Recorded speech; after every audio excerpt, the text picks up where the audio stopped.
Welcome to the Addiction Solution Podcast. I'm Michelle Dunbar. Enjoy listening and watching as addiction experts Mark Sheeran and I cover controversial as well as helpful topics on addiction, how to move past it, and other related subjects. As two of the co-founders of the Freedom Model, Mark and I will give you a completely new perspective on the topics that matter to you. We will take to task the Recovery Society's lies and misinformation and replace them with facts, research, and the methods to move on from addiction struggles without 12-step meetings, rehabs, and the shackles of endless recovery. Let's escape the treatment and recovery trap together and learn to be free. Welcome to the truth. Hey, everybody. Hey, everyone. Welcome to the Addiction Solution. I'm Michelle Dunbar. And I'm Mark Sheeran, and we co-wrote with Stephen Slate, our colleague, the Freedom Model for Addictions, Escape the Treatment and Recovery Trap. Let's tell everybody. Right here is our app. Yeah. That's the QR code for those that are watching on YouTube or wherever, right there. And you can get, there's sample content there, videos. You can also get our free downloadable ebooks. There's a abridged ebook of the Freedom Model, and then there is an ebook to help families approach someone that they think might be having a problem. That's right. That's right. And now we have our live events where we have our new coaching certification program. That's the Freedom Model Coaching Certification Program.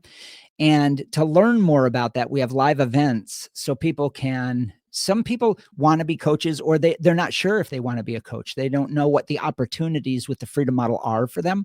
So we created these live events so that you can come in for free, have a Q&A with Michelle and I, and spend an hour going over what are all the opportunities, how to become a coach, what is the training program all about. It's an 8-week training program, how to build a training or a coaching practice.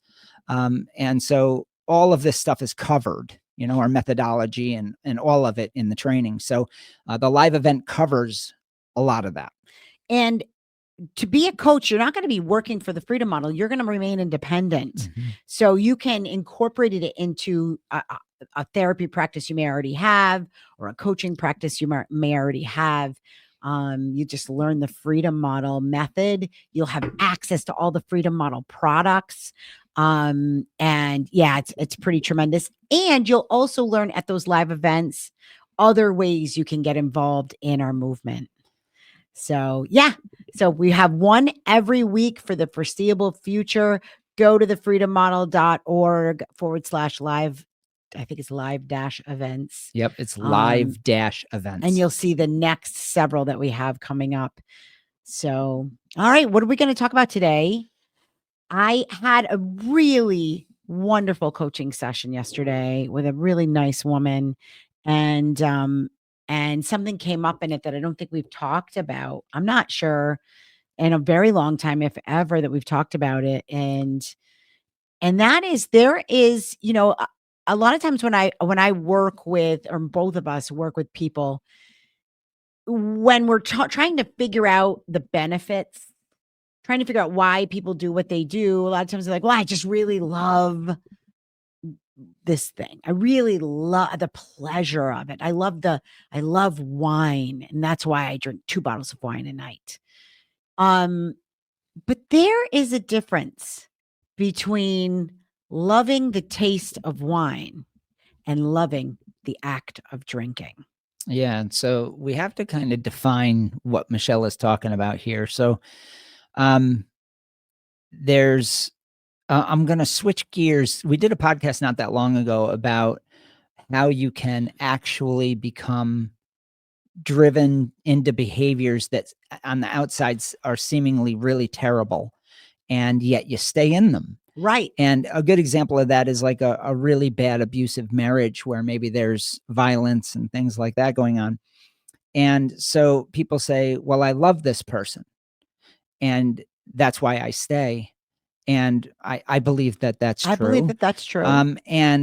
But they also get used to defining themselves by the abuse and the drama of it.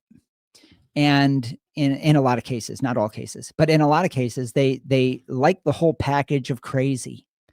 And I've I've coached people when it comes to their drinking, where their drinking and their drugging is a complete horror show, and yet they continue to do it. Yes. And what happens is they start to identify themselves by pain. They start to actually believe and accept that this is what they're worth, and that there's certain benefits to that lifestyle of chaos.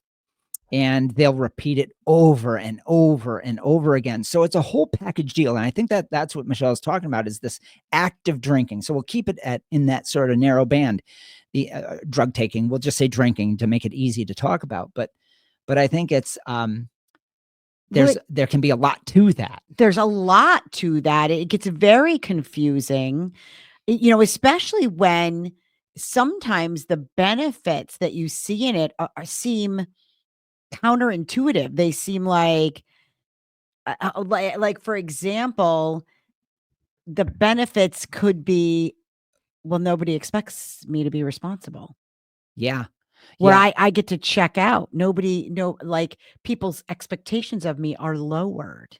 That can be a benefit. Yeah, for sure. I think that when you're in a family that is fully bought into the disease concept and rehabs being your solution, and then they fall into the, oh my God, my son or daughter or husband is diseased and they can't help themselves, it's pretty easy to adopt that whole ethos, because now you have an excuse to drink. So you might have these sort of ancillary benefits of, you believe it has stress relief and all of that for your own personal liking. But then you have this other benefit that on the outside seems insane. And that is, I'm a diseased, broken person that can't take care of themselves or others. And yeah, and I don't have to take care of my kids anymore. I've given up. And we see this a lot with women that smoke crack or have a heroin problem. They give up their kids, and people are like, what's wrong with you? You know what? In a lot of cases, those mothers, when we get down to brass tacks, they don't want to be moms. No. And so they use this excuse. So there's this benefit that they see privately in the confines of their mind. Right. That they'll never admit because there's such judgment against it, which is why with the Freedom Model, we talk so much about no judgment. I don't get to decide what's best for you or what you might like in your autonomous mind. Yeah. So please understand, we're not saying that this is the case with everybody. But there is a group of people, and it's a large one, in the problematic use group, the aggregate, right? The demographic, this huge demographic of people. 10% of the world population at some point is going to have this sort of challenge in their life. A big percentage of them love the rituals. They get to a place. I did this. You get to a place where it's expected that you're going to be a liar, a thief, sort of a fuck up. And I sort of got into that mode, and then I realized, well, I guess I don't have to perform like everybody else. And that was a huge benefit for me at that time. Now, what's crazy is eventually that gets old too. Sure does. After a while, now you start to rally. Why do people treat me so badly? And then you get into the self-pity. Then that becomes your identity. Then it's the self-pity that everybody's against you. So there's benefits to all of these patterns. And it's only when you stop, and I think Michelle was talking about this before the podcast, it's when you stop long enough to say, is it possible for me to be happier outside of this entire ritual package? Well, that's it. Like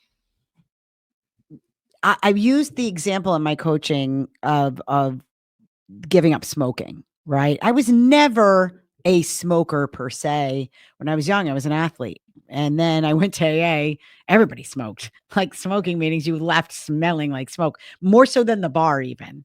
And so I started smoking, and then I kind of went to closet smoking for on and off for a long time.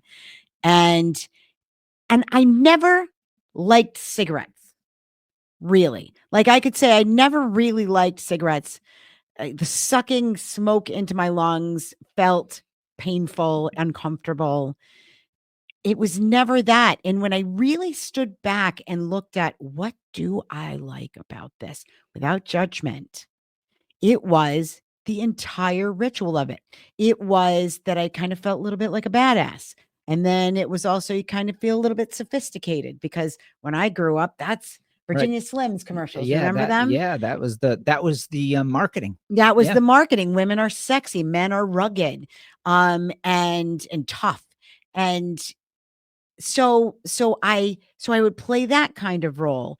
I liked that you could take a break and go outside with other people and you were part of this club. I liked all of those things kept me doing it. I liked sitting outside with my coffee in the morning, having a cigarette. Like that felt very adult. I mean, it just there was all of these things about it that when I really looked at it, I'm like, what am I giving up if I stop? And that's where I always go with people. It's like, I want people to listen to that. Say that again, because this is ingenious what she does. so when people really struggle to find out what they still like about it, especially when they're in that place where they're like, I hate doing this. Right. My question is always when you go to do it, stop and ask yourself, if I don't do this right now, What do I lose? what do I lose? What am I giving up?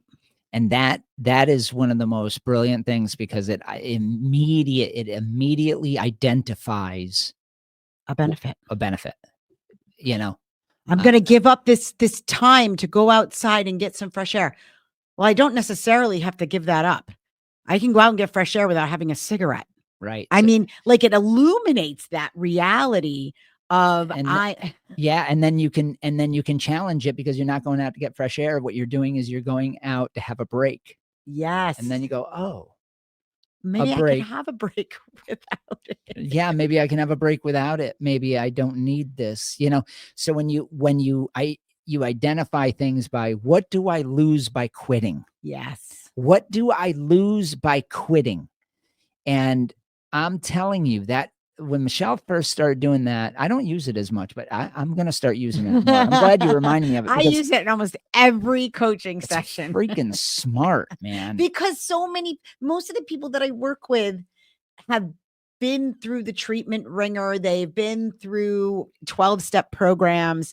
You are taught not to look at benefits, like to an extreme. Yeah. You're taught to ignore all of that because it's irrelevant.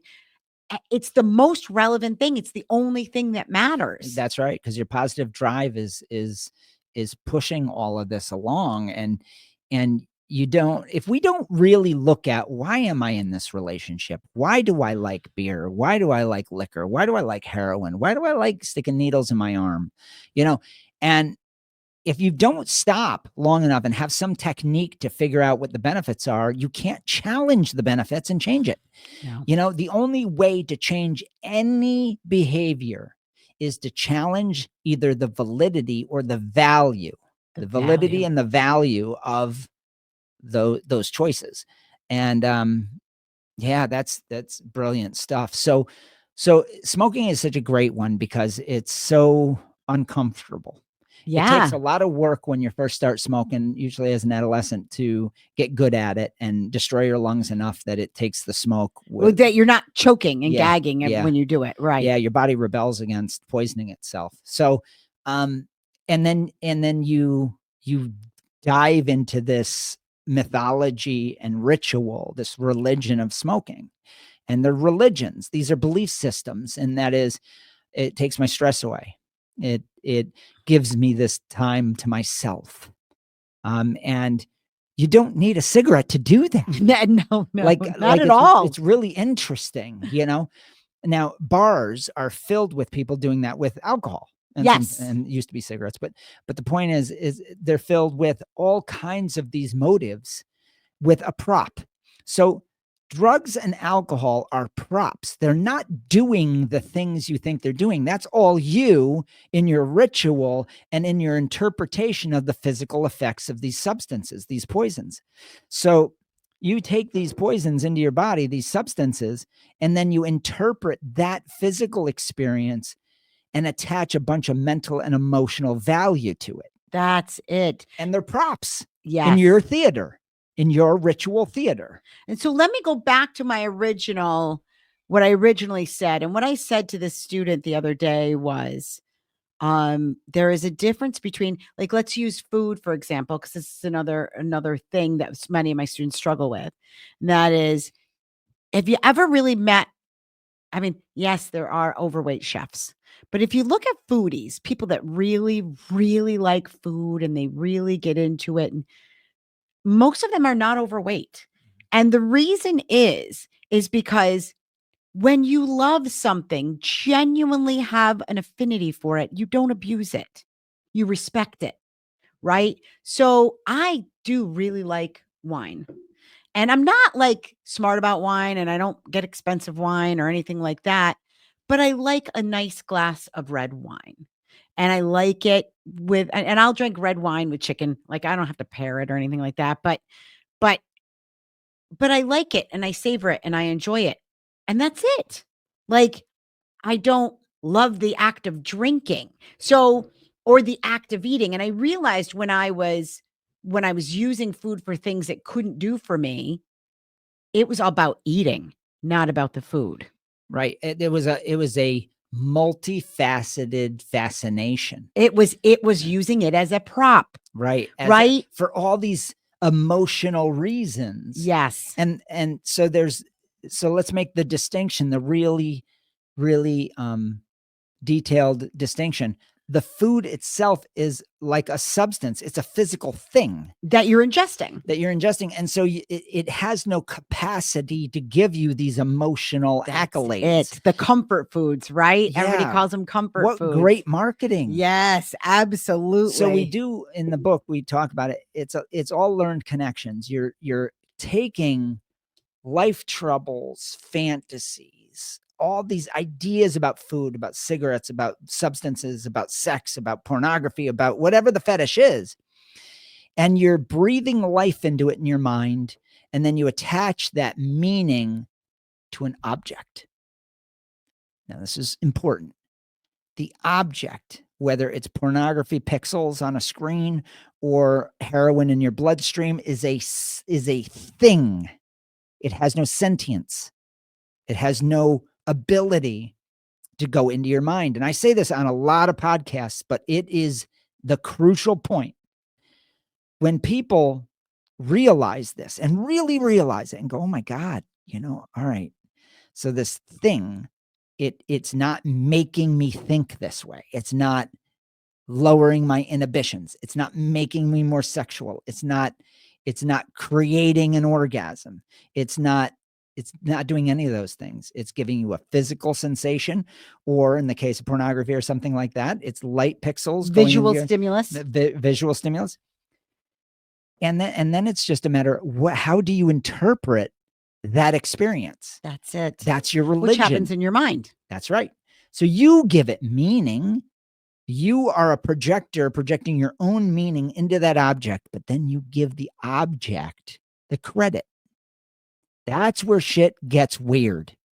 That's where the confusion happens because it's not real. That's where you start to think, I need this. I need this. I need this. You place the value into the object. Yes. I read something the other day. I forget where I saw it. It was an article I was reading online or something. And it was about, oh no, it's the book I'm reading. I'm listening to a book, The Comfort Crisis. And I'm not sure I like it yet or not. I some of the stuff I really think is valuable and some of the stuff, but there was something interesting, and it was about the things that we go to for comfort, right? The comfort it gives us is the interpretation that we give it. It's the value we put in it. So you can make anything your comfort, right? Like if you find comfort in ice cream, you can equally find comfort in chicken noodle soup.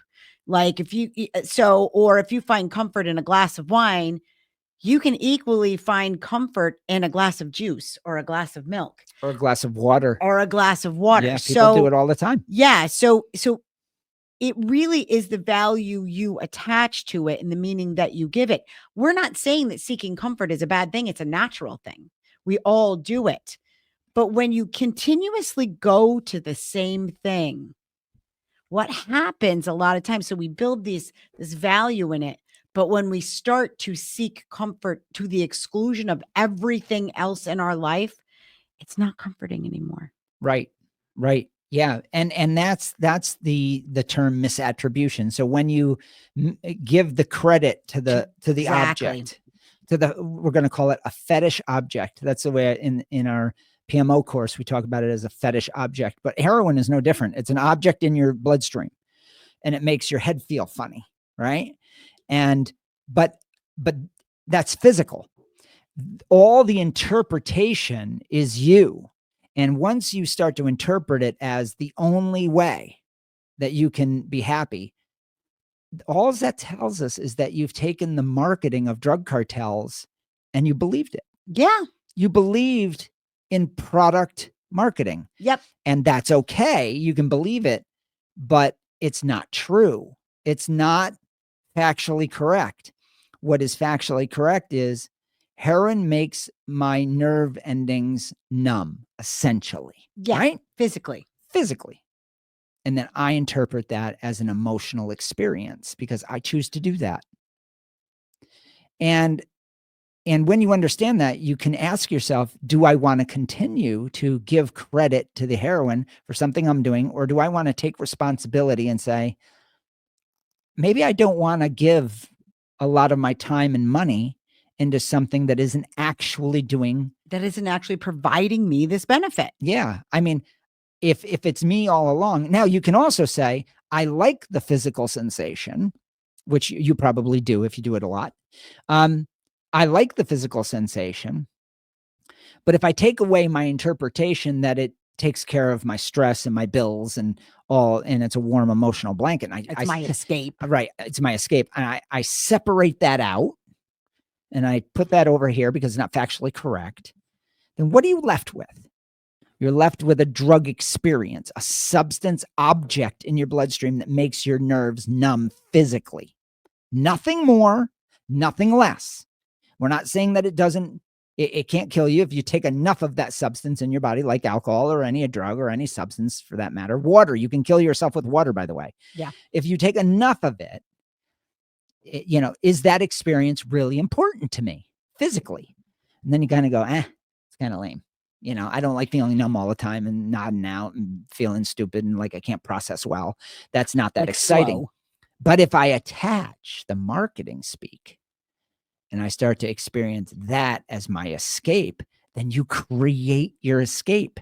Then the question is, maybe if I separate out the other direction, let me take the substance and toss that out. And then I say, how can I escape? Because human beings like to escape. Yeah, for sure. Now you can't escape from yourself. It's impossible. Your mind is always running. So the question is, how do I divert my attention to things that are less stressful? Because that's really what this is all about. That's what a vacation is. Yeah. And can I do it in other ways that are more productive? There are infinite ways to do that. There are infinite ways. And we've had people ask us a lot online about how, if you find something pleasurable, how can you find it not pleasurable? We have never once said that you have to find something not pleasurable to stop an addiction. We've never once said that. But Mark is right. Your pleasure is amplified by the value and meaning you give it and the interpretive value that you give it, right? So when drinking a glass of wine goes from just being, it tastes good. I get tingly. It's like, well, I don't even do, like, most of the time I have one glass. So I don't feel honestly anything other than I like the taste. And yeah, if I have 2 glasses with dinner, I'll feel a little bit fuzzy. And I do enjoy that feeling. I do like that, but I don't imbue that with making me think that I'm escaping anything. That's the point. That's the point. I love opiates. I love the sensation, the numbing effect, and the slowed neural functioning of opiates. I know a lot of people hate it. I really love it. But I also am a realist where I'm like, it's not doing anything more for you. Yeah. Part of the reason you love it is because it takes away pain. Yeah. Physical pain. So I take it for physical pain, and then but I do enjoy the slowing of my brain processing power, right? But here's what's interesting. pot kind of does the same thing to me, but because the physical And he sensation hates is that. different, I can't stand it. It's like a buzzy, weird. And I don't mind it. Right. And a lot of people like that. So, but by not attributing the next level of horse shit into it, which is that it's going to make me emotionally better, that somehow it has the capacity to go into my mind and change my human experience. That's where the marketing, I can't buy in, because I know it's bullshit. So once you understand that you're being played, it's very hard to enjoy opiates or anything the same way. It's really tough. Exactly. And that's where we go into the Santa Claus analogy, right? When you know that you're the magic, then it's easy not to do it.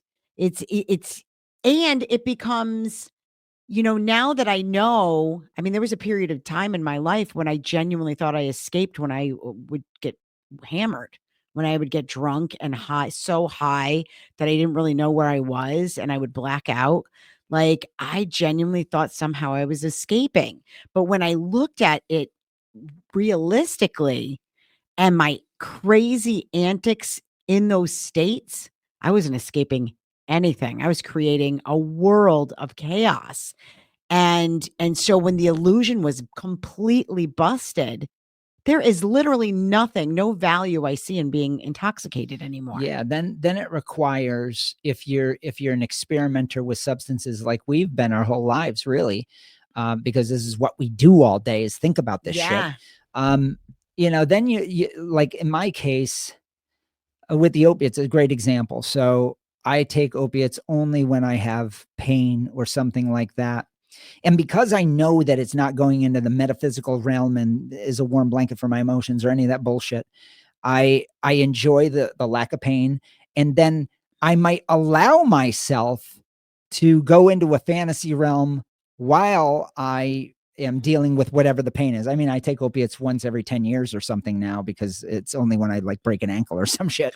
Or throw out your back. Right. Yeah. Or throw out my back in a massive way or something. I don't even take it if I live in chronic pain and I still don't use it. Just because in the end, it's not that exciting. No. I have to actually work at creating a fantasy at this point, because I know full well that it's not changing my mind for me. Right. So once you know that, it's interesting.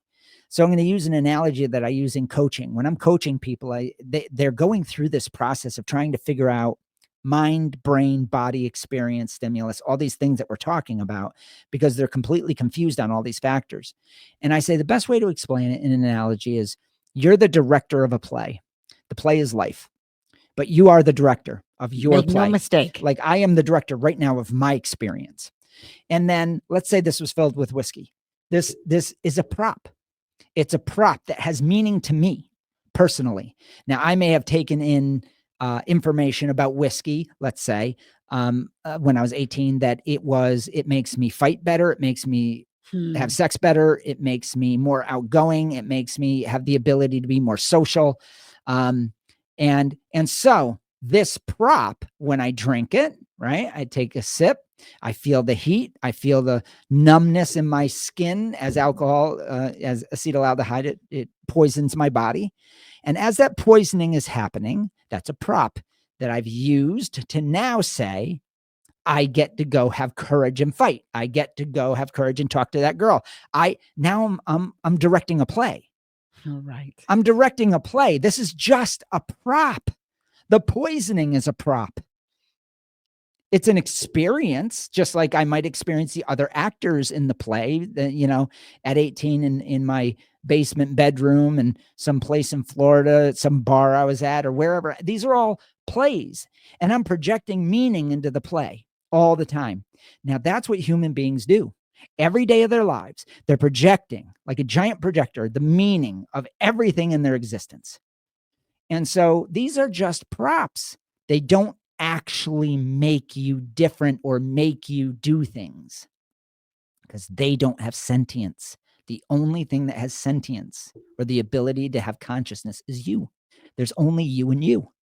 So when you get this and you realize, oh, I'm making a play with props, and people are the actors around me, and they have their own agendas. That's right. Some come in conflict with my play, some come in harmony, some are neutral, and we're just moving around in this giant play called life. And this prop, when you see it as a prop that you're manipulating for your own ends, then you will realize it's a small piece of the play. And it will get smaller and smaller and smaller and less meaningful as other things become bigger and more important to you. And that's the nature of outgrowing addiction. That's it. That's the play analogy. And when I do that with people, they go, holy fuck, I get it. I get it. For the first time, I get it, you know? So that's the value of coaching, by the way. It is. It is. So we kind of did like a little coaching session today. Yeah. And I hope that you found this helpful. And I know this is going to be released right before Labor Day weekend here in the US. So I hope everybody has a happy and safe holiday weekend and really really enjoys themselves. So if you really do want to get involved in the Freedom Model movement, the global movement, we want you to be a coach. We want you to be an affiliate. We want you to have the opportunity to be a part of the organization and come to one of our live events. That's thefreedommodel.org/live-events. Yes. So write that down or just go to the coaching certification tab and you can find your way through there. Yes. And look at if I want to say this, and we say this every podcast, but I have to keep saying it because people keep asking these questions online. If you've read the book, I had somebody just say, I've read the book 4 times and I'm still struggling. There's something I'm missing. If you haven't gotten the workshop, get the workshop. Yes. Either the Solution to Addiction workshop if you're struggling with substance use, or the Solution to PMO and Sex Addiction workshop if you're struggling Yes. with porn, any kind of sex addiction, or really any kind of behavioral addiction, because you can substitute behaviors. It's all the same thing with behaviors. There's value you see in it, value you place in it within your own mind that you need to identify and challenge if you want to be able to feel like you're back in control of what you're doing. You are in control. It's important to know. You're just in control of a bunch of misinformation, which has you confused. Yeah. If you believe you're not, then that is the way you're in control, is you kind of believe you're not, if that makes sense. Right. So, and if you've gotten the workshop and you're still struggling, then it's time to call us and set up a coaching session. For sure. So but what the workshop is essentially an addendum. I wanted to explain this too, just really brief. So when it comes to research, we write a book, we vet that book over a series of years. We figure out what parts work, what parts are not correct. And then we publish when we're satisfied with it. So this, we're very satisfied with. Yeah. Because it took 27 years to publish that. Exactly. So then people say, well, what about the newest research? Well, what we do is we then create workshops, and with the workshops, there's addendums, there's additional material. And it's easy to change a workshop. This went through a lot of the publisher. Once you publish something for real, you can't change it once it's published. You have to make a revision and then go through the whole publishing process again. But with a workshop and the books we have in the workshops, they're easy for us to update. That's right. And so we know now, we published 7 years ago, this book. We know that there's about 50% of people that read the book solve their problem. And then there's this other 50% that needs workshops, videos, the online program, and maybe coaching. But it's what we did is we created this system of products that's low cost. So you can figure out what is the avenue that's best for me. So, and the best starting point after the book, or even before the book, is the workshop, because it'll frame out. If you're not going to read a book, if you're just not going to sit down and read a book or listen to a full book, get the workshop. Get the workshop. The workshop is 2 hours. The video is 2 hours long. The book itself is like 50 pages. With the Solution to Addiction workshop, there's a workbook as well. With the PMO workshop, there's our Solution to PMO and Sex Addiction book. That it kind of has its own question workbook type style stuff within it. So those books are only available with the workshop. And we also have the online program. So to That- find yeah. to find the online program and our 12-step deprogramming course, you can find them through the app, but you can also find them at the bottom of our coaching page. Our free masterclasses there too. That's a great place to start as well. Yeah, there's so many resources.